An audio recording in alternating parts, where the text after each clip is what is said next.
A storm howled across the northern cliffs as firelight flickered against the cold stone of the throne hall. Blood smeared the marble floor beneath the king's feet. Standing in the center, cloaked in betrayal, was a man clutching a broken crown. "For the realm," he whispered, seconds before the royal guards dragged him away. In the gallery above, a girl of 16 gasped, not for the crown, but for the man who once lifted her onto his shoulders and called her his cub. The crowd didn't see her, not yet. The king of wolves, fierce and ancient, watched from his obsidian throne, unmoved. His eyes fell on the girl hidden in shadow. "Traitor's blood," he muttered. Her name was Ilara. That night her life shattered, not by blade but by truth. The crowd roared for justice. A father's name burned in disgrace. And far beneath the palace, wolves howled in the tunnels, sensing what none could see, the end of a dynasty and the rise of something darker. Elara stood frozen in the hallway beyond the gallery, her breath clouding in the chilled air. She pressed her palm to her chest, as if to hold the shattering pieces inside. No one had seen her yet. She wasn't meant to be there, the daughter of the condemned, banished from the court 5 years before. But her feet had carried her here in secret, drawn by a nightmare she could not shake. She saw it now. The man who taught her to read, to fight with a wooden blade, to howl at the moon, branded a traitor. Elara whispered, "Why, father?" But the silence swallowed her words. Down the corridor, footsteps approached. Panic surged. She ran, boots silent on velvet carpet, breath ragged. Behind her, a guard muttered, "Was that?" But the voice faded. Elara disappeared into the night, carrying nothing but her father's last glance and the weight of a name no longer hers. She emerged into the palace gardens, moonlight filtering through frost-covered branches. The storm had moved on, leaving the world glistening and brittle. Elara dropped to her knees beside a frozen fountain, her cloak soaked, her hands scraped from the stone. She had no tears left. Only the roar of the crowd echoed in her skull. "Traitor's blood," the king had said. The words felt carved into her skin. She had once dreamt of returning, not like this. Not as an outcast child of disgrace. In the silence a wolf's howl pierced the night. Elara looked up, and in the distance, standing beneath the white-barked trees, was a massive wolf with silver fur and golden eyes. It didn't move. It watched. Then slowly, it turned and walked into the dark. Elara, trembling, rose to follow. The forest welcomed her like an old friend she never knew. Every step away from the palace was a step into silence, into breath, into something alive. The silver wolf remained just ahead, always visible but never close. It didn't speak, but Elara understood. It was leading her. The trees grew denser, snow untouched. Wind whispered secrets through the pines. Her fingers brushed the bark, grounding herself. She no longer felt human, more spirit than girl, more shadow than air. Ahead, the wolf paused atop a ridge, overlooking a hidden glade. Elara reached its side, breath caught in awe. Below, ancient stones formed a ring, pulsing faintly with blue light. She said, "What is this place?" The wolf sat, eyes never leaving her. She stepped forward, unaware that her presence had awakened something that had slept for centuries. The stones hummed as Elara entered the circle. Her cloak billowed from a sudden gust, yet no wind touched the trees. The wolf remained outside the ring, watching. As her boots stepped between the runes, the light pulsed stronger. Her skin tingled. Her blood sang. She felt it, something ancient, waking inside her. Memories not hers. Names she didn't know whispered in her mind. A voice, not human, not spoken, echoed, the child of the fallen, marked by the moon. Elara gasped. Her hands glowed faint blue. She stumbled back, breath ragged. The wolf howled, and the light vanished. Elara collapsed to her knees, changed. In the stillness, the king of wolves, far away in his throne, looked westward and murmured, "It has begun." Elara awoke in the heart of the forest, cradled in soft moss, her breath fogging in the morning cold. Frost clung to her lashes and hair, but warmth pulsed within her chest where the light had touched her. The silver wolf was gone. She sat up slowly, every muscle aching, and found a crude satchel beside her, packed with dried herbs, black bread, and a heavy cloak lined with wolf fur. A message was stitched into the lining: survive. Her fingers trembled over the thread. Someone had prepared for her journey. Who? She rose, draping the cloak around her shoulders. Distant howls echoed through the trees. Not threatening, guiding. She followed them. As the light filtered through branches, she stumbled upon strange stone markers, etched with symbols that pulsed faintly as she neared. Her presence awakened more than magic, it awakened memory. This forest, this path, was not new. She had walked it once, long ago, in dreams. By midday, Ilara reached the edge of a small stream, its waters running fast with melted ice. She knelt, cupping the freezing liquid to her lips. Her reflection stared back, gaunt, frightened, but steadier than before. Behind her, a voice shattered the silence. You shouldn't be here. She spun. A boy, no older than 17, stood on the far bank. His eyes were wild with suspicion, a hunting knife in hand. You came from the palace, he said. She stayed silent. Her cloak, her father's crest, had betrayed her. I'm not him, she said quietly. The boy studied her, the knife trembling slightly. Then he lowered it. They said you were dead. Ilara stepped into the stream, ignoring the cold. They were wrong. He nodded once. Come. You're not safe alone. Trust didn't form, but necessity did. Side by side, the fallen daughter and the forest-born boy disappeared into the trees. They traveled through the hidden paths of the lower forest. The boy, Kale, moving like he'd grown from the roots themselves. He didn't speak much, but his eyes missed nothing. Ilara kept pace, her breaths clouding the air as dusk approached. Who are you really? She asked. Kale didn't look back. Just someone who remembers. They stopped at an abandoned ranger's post, half buried in snow and vines. Inside, it smelled of ash and pine. Kale built a fire in silence. Ilara, near it, stared into the flames. He wasn't a traitor, she said. He couldn't be. Kale replied, they say anything in the name of the throne. The fire snapped. Outside, wolves howled again, distant but watching. Ilara whispered, what do they want from me? Kale didn't answer. His gaze was on the moon outside the broken window. Maybe not what you think, he finally said. Maybe more. That night, Ilara dreamed. She stood in a frozen court, stars swirling above like a storm of light. Before her, the king of wolves loomed, no longer a man but a beast cloaked in regal shadows. His voice echoed in her bones. You carry the mark. Ilara held out her hands, glowing with blue fire. I don't want it, she cried. The king's snarl was sorrowful. Want has no place in what must be. Suddenly, the dream twisted. Her father knelt, blood on his lips, and whispered, I chose this, Ilara, for you. She reached for him, but he faded into smoke. Then came the sound of wings. A shadow overhead. A woman, cloaked in feathers, descended and whispered into Ilara's ear, You are not the only heir. Ilara woke, gasping, sweat freezing on her skin. Kale watched her from across the fire. Another dream? He asked. She nodded, but her eyes were full of dread. A warning. The morning broke with brittle silence. Kale led her deeper into the ancient woods. Rear close, he said. Ilara's thoughts remained on the dream, on the feathered woman's voice.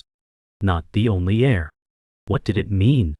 The trees thinned, revealing stone towers hidden beneath ivy and frost. A forgotten outpost, overgrown but breathing with history. Inside the mossy courtyard, a faded mural revealed itself. A wolf and a girl standing beneath twin moons. Ilara stepped forward, brushing the dust away. Her fingers trembled. It was her face, or someone who looked like her, carved in stone centuries ago. Kale stood at her side. "This place belongs to you." She turned. "No," she whispered. "To something older." As she spoke, the air shifted. The mural pulsed faintly with light. From the shadows, eyes watched.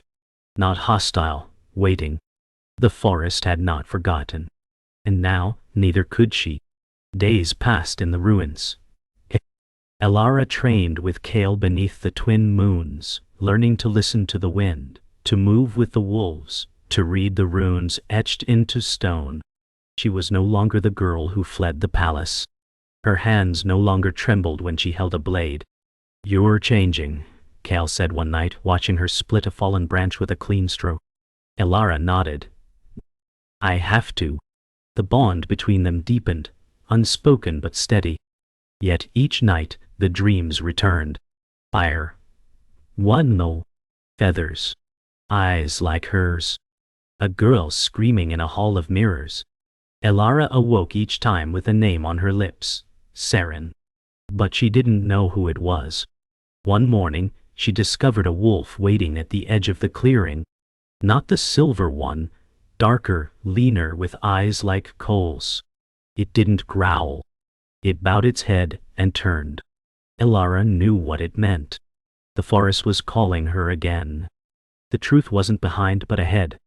They followed the dark wolf for hours, the terrain growing steeper, colder.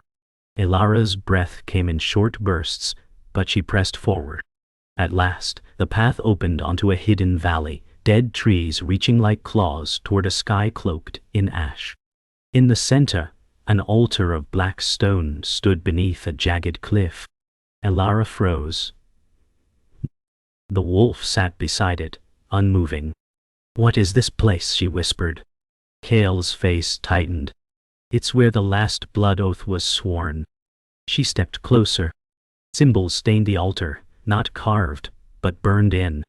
A chill danced across her skin. She touched the stone and her mind exploded with vision. Her father, kneeling there years ago, the king of wolves, watching in silence, blood dripping onto the altar. A vow, a betrayal, a bargain. Elara stumbled back, gasping. Kale caught her. "You saw it?" he asked. She nodded, voice shaking. "He didn't betray the king. He saved him." Night fell quickly in the valley. Elara and Kale sheltered beneath a rock overhang, the altar looming behind them. "He made a bargain," Elara whispered. "He gave up everything." Kale looked toward the dark wolf. To protect someone. Silence wrapped them. Then, footsteps. A figure approached from the trees. A girl, barely older than Elara, wrapped in raven feathers, her eyes glowing faint blue. Elara rose to her feet, heart racing. "Who are you?" she demanded. The girl tilted her head. "The one who should have died," she said. "But he gave your life to me." Elara stepped forward. "My life?" The girl nodded. "Seren." The name struck like lightning. Elara remembered the dreams. The mirrors. The voice. Her twin. Lost. Hidden. Punched. And alive. Seren smiled sadly. "We are bound, Elara. One of us must carry the mark. The other must vanish." The wind howled. The dark wolf rose.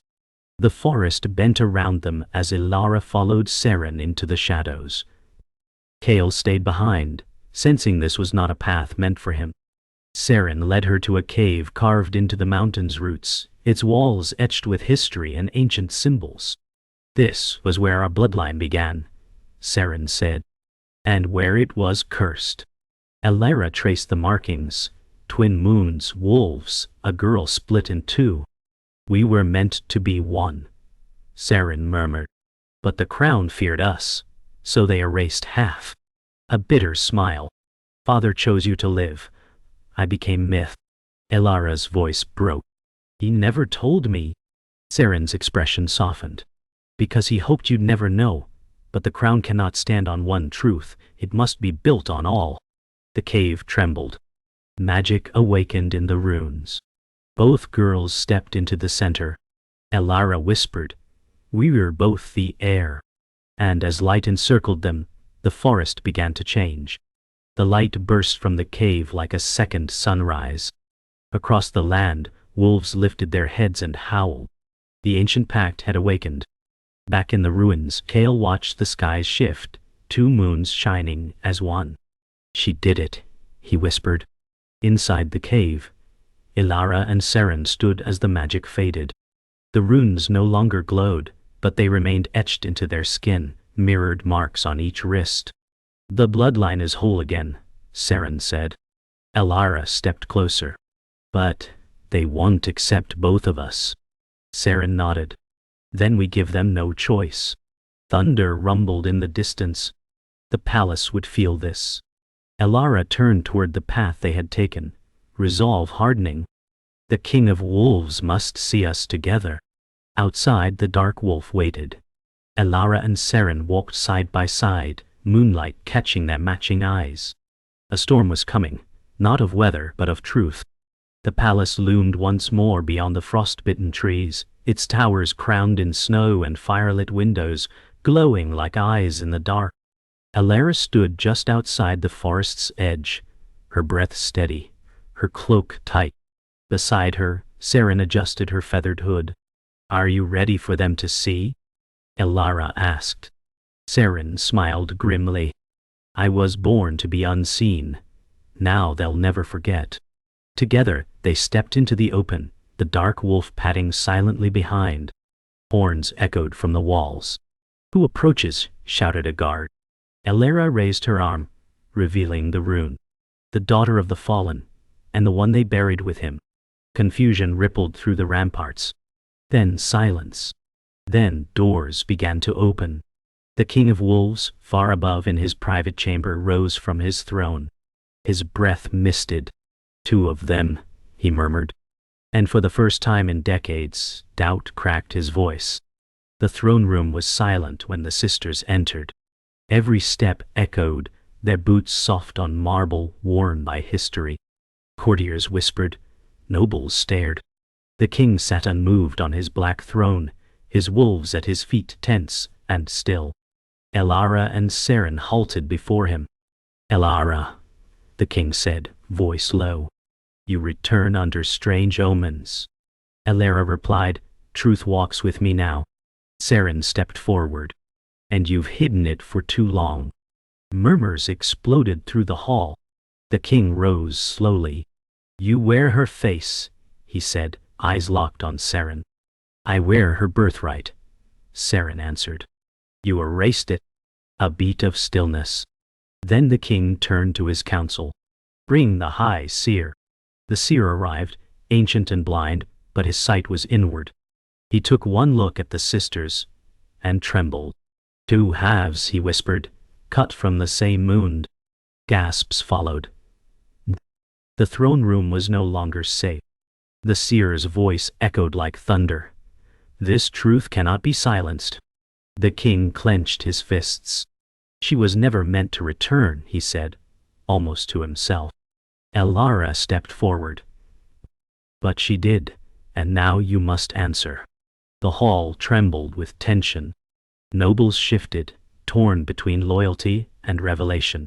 The high seer lifted his staff, light swirling from its crystal tip. "The blood pact broken must be healed. Only one may rise, but not without the other." The king snarled, "You would undo the throne for prophecy?" Seren met his gaze. "You did that the moment you chose fear over truth." Suddenly, a noble drew his sword. "This is heresy." Chaos erupted. Guards surged. Wolves growled. Elara and Seren were pulled apart. Kale burst through the rear doors, blade drawn. "With me," he shouted. The sisters fled down the side corridors, magic crackling behind them. The palace had become a battleground of secrets. They ran through forgotten corridors beneath the palace, dust rising with every step. Torches flickered, casting wild shadows. "This way!" Kale led them into a hidden stairwell carved from ancient stone. Behind them, shouts echoed. They'll hunt us now, Saren said breathlessly. Elara's hand found her sister's. Let them, we're done hiding. They emerged into the old war chamber, long abandoned, lined with relics of battles past. Maps curled on tables. Banners faded. In the center stood a carved pillar bearing the crest of twin wolves. Elara stepped to it, brushing away dust. This was our mother's symbol, she said. Saren's eyes softened. She tried to keep us together. From a broken window, the twin moons shone. Kale secured the door. This is our stand, he said. Elara turned to him. Not yet, one more truth remains. She looked to Saren. Who was our mother? The silence that followed was deafening. She wasn't a noble, Saren said finally. She was the last priestess of the old moon. Elara froze. A bloodline before the throne. Saren nodded. The crown feared her power, feared what her children might become. Kale whispered. That's why they split you. Saren continued. Father made a choice, hide one, raise the other, but neither of us were safe. Elara's voice wavered. They erased our mother from every record. Saren placed her hand on the crest. But not from the stone, not from blood. A low rumble echoed. The magic beneath the palace had awoken. Elara looked to the ceiling. He knows. Above them in the king's chamber, the wolves stirred uneasily. The king clutched his chest, breath ragged. The daughters, together? He rasped. In the war chamber, Elara's eyes burned with purpose. We reclaim what was stolen. Saren whispered, not revenge, restoration. And for the first time, the palace felt like theirs. Rain lashed the stone courtyard as Seraphina stood surrounded by the elders, her wrists bound in iron.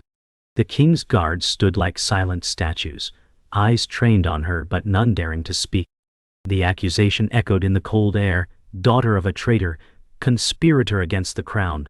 Seraphina's voice trembled, not from fear, but from fury. She said, I am no traitor. My father's sins are not my own. The crowd gasped as the king of wolves stepped forward, his eyes burning gold beneath the storm. King Kale said, release her. The high elder protested, she is a danger. Kale's voice cut through like thunder, she is my chosen. She stands under my protection. Gasps rippled like wildfire. The moment hung thick with unspoken defiance. Seraphina's breath caught. Even chained, she stood taller than ever before. Inside the king's private chamber, silence reigned. A fire crackled in the hearth, casting flickers across stone walls and shelves, lined with ancient scrolls. Seraphina's hands, now free, trembled as she faced him. Kale poured a dark elixir into 2 silver cups. He said, you could have run. Why didn't you? She met his gaze, unwavering. Because running means they win, and I won't be their ghost. Kale studied her, a long silence stretching. Then he handed her the cup. Then drink, share the oath of kings. Her brows knit. Dent. But I'm not one of you. His lips curved faintly. Not yet. With a breath of resolve, Seraphina drank. The fire surged as ancient magic shimmered in the air. I am pact sealed, not just of protection but of fate. Word of the king's vow spread like wildfire. Whispers turned to outrage among the council. In the Hall of Blades, the commander of arms confronted Kale. You would bind yourself to the traitor's blood. Kale didn't flinch. I bind myself to truth, not to fear. Meanwhile, Seraphina wandered the moonlit gardens, heavy with the burden of what she'd become. She touched the carved wolf stone, symbol of the ancient alliance, and whispered, what am I becoming? A soft rustle. Kale appeared beside her, silent, his presence like gravity. She said, they'll never accept me. He replied, then let them choke on their pride. We don't need their acceptance, only our strength. For a moment, the world stood still as they faced a growing storm, together. At dawn, the sky bled orange as Kale summoned the circle of truth. One by one, nobles and generals filled the stone rotunda. Seraphina stood before them, draped not in chains, but in royal black and silver. "I have seen what you fear," she declared. "But I am not fear, I am fire." The Elder of Shadows sneered, "A fire that burns kingdoms." Kale's hand gripped his sword pommel. "Then let her burn away the rot." Tension cracked like thunder. No vote was called. No ceremony followed. Kale turned his back to the circle and said, "She rides beside me to war." Seraphina stepped forward. "Let the wolves come. I will not run." That day, the traitor's daughter became the queen's shadow. Unofficial, unbroken, unyielding. Night fell again. In the sacred wolf crypt, lit only by blue fire, Seraphina knelt before the tomb of the first wolf king. "You once chose what the world needed, not what it wanted," she whispered. Her fingers brushed ancient runes. A soft growl echoed. Turning, she found Kale watching her, the flames dancing in his eyes. "They think you're dangerous," he said. She nodded. "I am." Silence pulsed between them like a heartbeat. Then he reached out, touching her face. "And you're mine." Their lips met, not with passion, but with destiny. The wolves in the crypt howled, ancient spirits stirring. A union forged in rebellion, sealed beneath the bones of kings. The drums of war echoed across the northern cliffs. Smoke curled above the treetops as border fires burned. Enemy banners cast their shadows over the land.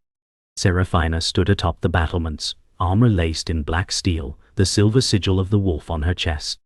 "They come like cowards," she said, voice low. Kale joined her, his presence an anchor. "They think we'll break," he said.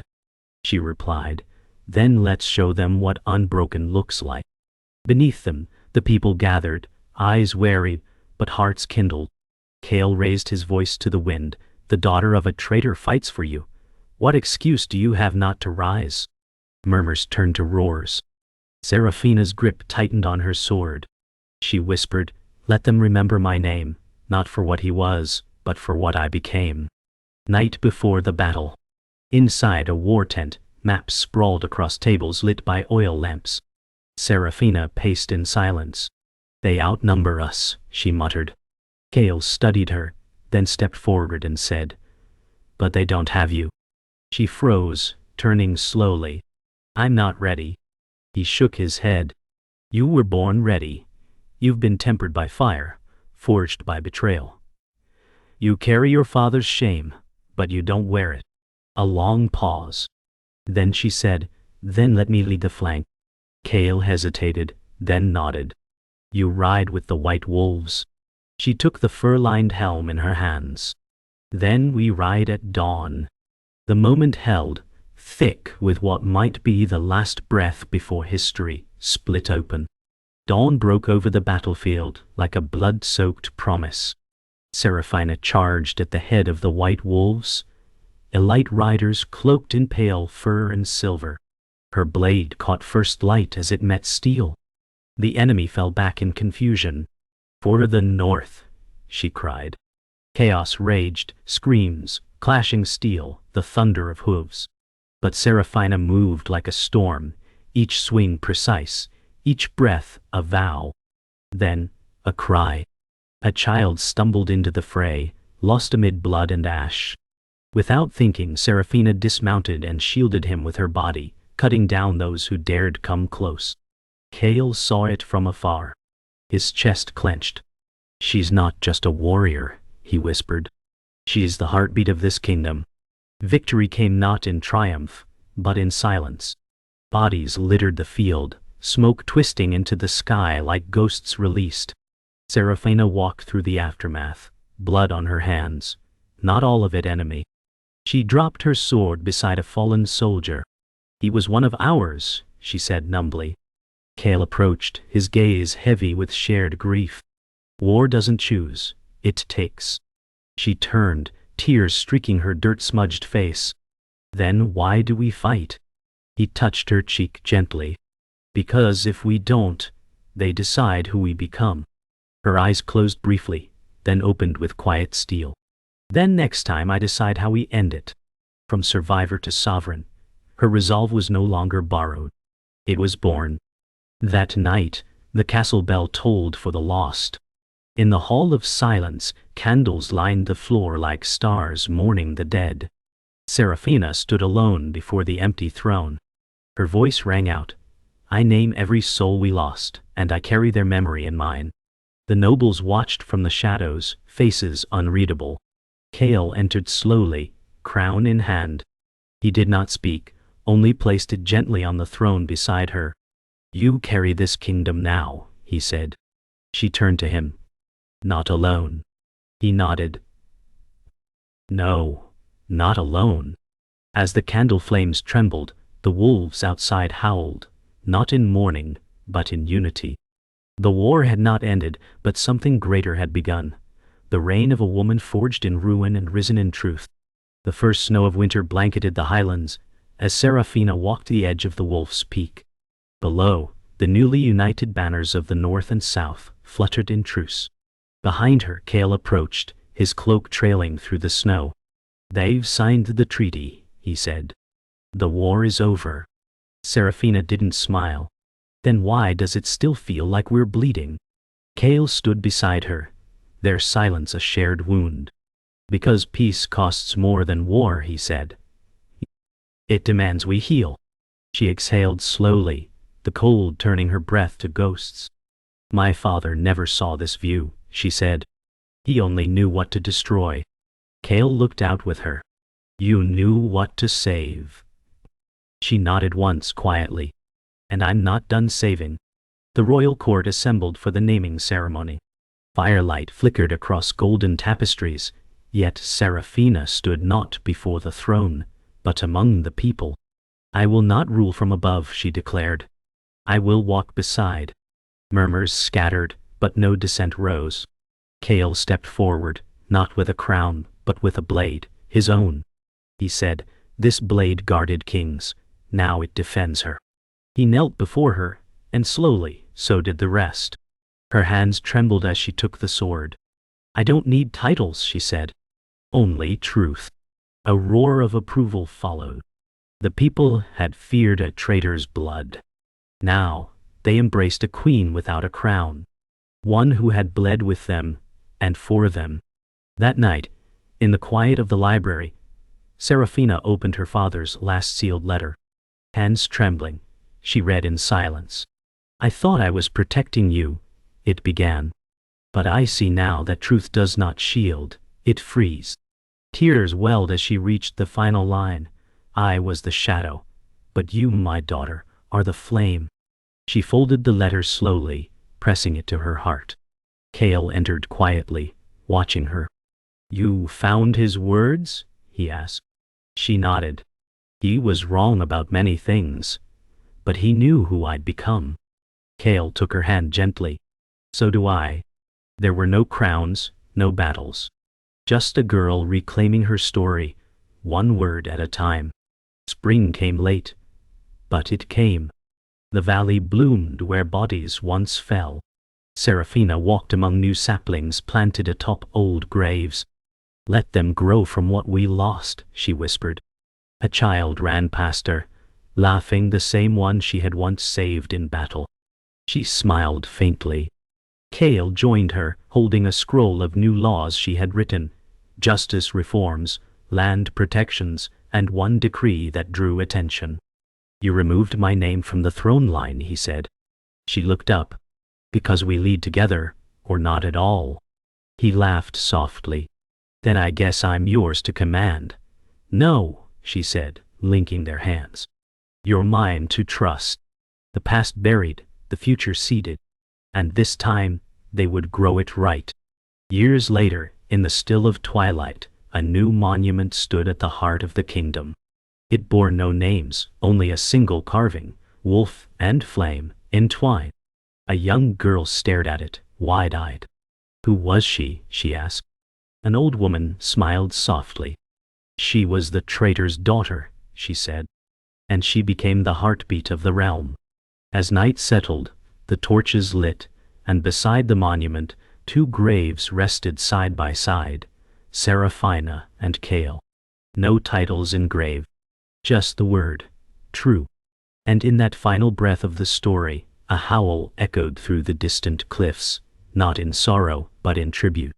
For truth, for fire, for love that defied the past.